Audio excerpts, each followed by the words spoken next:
नमस्कार। यो भन्दा पहिला हामीहरूले अर्थशास्त्रको अर्थात् इकोनोमिक्सको आर्थिक वृद्धि र आर्थिक विकासको बारेमा बुझ्यौं। आज हामीहरू आर्थिक वृद्धि र आर्थिक विकासको तुलना गर्दै कसरी हुन्छ र कसरी हाम्रो जीवनमा फाइदा पुगाउँछ भन्ने वर्णन गर्नेछौं। In previous video, we learned about economic growth and economic development. Today we are going to learn about the comparisons of economic growth and economic development. अब तपाईहरू यो नसोच्नुहोस् कि हामीहरू हिन्दीबाट नै भिडियो बनाउँछौं। हामीहरू नेपालीबाट पनि बनाउँछौं, कारण नेपाली हाम्रो मातृभाषा हो। नेपालीलाई हामीहरू छोड्ने छैनौं। हिन्दी बनाउनुको कारण हो कि जति पनि साथीहरू छ, कति जना यस्तो साथीहरू छ जसले नेपाली एकदमै बुझ्दैन र तपाईहरुले दुखमन नगर्नुहोस्। हामीहरू नेपालीलाई कहिले छोड्ने छैनौं र नेपालीलाई सँगै लिएर अगाडि बढ्नेछौं। Comparison charts: economic growth versus economic development. Meaning, economic growth refer to an increase in the real output of goods and service in the country. Now the economic development. Economic development implies change in income, saving and investment along with progressive changes in socio-economic structure of country, institutional and technological changes. आज हामी इकोनोमिक्सको आर्थिक वृद्धि र आर्थिक विकासको बारेमा तुलना गर्दछौं। अब आयो आर्थिक वृद्धि। आर्थिक वृद्धि भन्नाले हामीले के बुझ्छौं भने देशमा वस्तु र सेवाको वास्तविक उत्पादनमा भएको वृद्धि। र अब आयो आर्थिक विकास। आर्थिक विकास भनेको देशको सामाजिक आर्थिक संरचना प्रगतिशील परिवर्तन भएको, जस्तो संस्थागत र प्राविधिक परिवर्तन, सँगसँगै आय, बचत र लगानीमा परिवर्तनलाई पनि जनाउँदछ। Now the factors. Economic growth.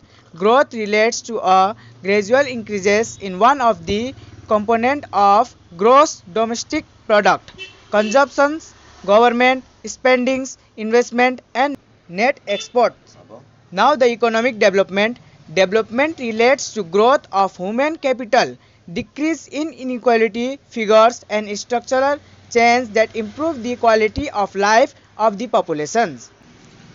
अब आर्थिक वृद्धि र आर्थिक विकासको फ्याक्टर्सहरूको बारेमा बताउन गइरहेका छौं। जस्तो आर्थिक वृद्धि। वृद्धि भनेको कुल गृहस्थ उत्पादनको एउटा घटनाक्रममा क्रमिक वृद्धिसँग सम्बन्धित छ। उपभोग, सरकारी खर्च, लगानी र खुद निर्यात गर्नु। अब आर्थिक विकास। विकास मानव पुँजीवादको वृद्धि, असमानताको तथ्याङ्कनमा कमी र जनसङ्ख्याको जीवन स्तरमा सुधार गर्ने संरचनात्मक परिवर्तनहरूसँग सम्बन्धित छ। Now the measurement. Economic growth. Economic growth is measured by quantitative factors such as increase in real GDP or per capita income. And now economics development. The qualitative measures such as SDI, Human Development Index, Gender Related Index, Human Poverty Index, HPI, infant mortality, literacy rate, etc. are used to measure economic development. अब हामी आर्थिक वृद्धि र आर्थिक विकास कसरी माप्ने त त्यसको बारेमा जानौं। आर्थिक वृद्धि वास्तविक जीडीपी वा प्रति व्यक्ति आयमा वृद्धि जस्ता मात्रात्मक कारकहरूद्वारा नै मापन गरिन्छ। अब आर्थिक विकास मापन गर्नको लागि एसडीआई अर्थात् मानव विकास सूचकांक अनि लिङ्ग सम्बन्धित सूचकाङ्क, मानव गरीब सूचकाङ्क HPI, शिशु मृत्युदर, साक्षरता दर अनि आदि विभिन्न प्रकारका जस्ता गुणात्मक मापनहरू प्रयोग गरेर आर्थिक विकास मापिन्छ। Now the relevance.